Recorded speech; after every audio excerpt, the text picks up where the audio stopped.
How to use location settings in Bumble. In this video, I'm going to show you how you can customize and select your own location. First of all, open the application. Now, here on the left bottom, we can see this profile icon. Simply tap on this profile icon. Now, here on the right top, tap on settings. Now, we're in this settings interface. Here, you'll be able to find different options. Now, slowly scroll down. Here, there's a section called location. Simply tap on location.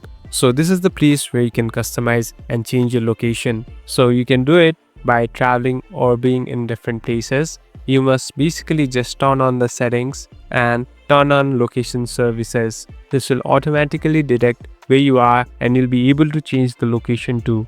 Thank you for watching this video. I hope this video will help you.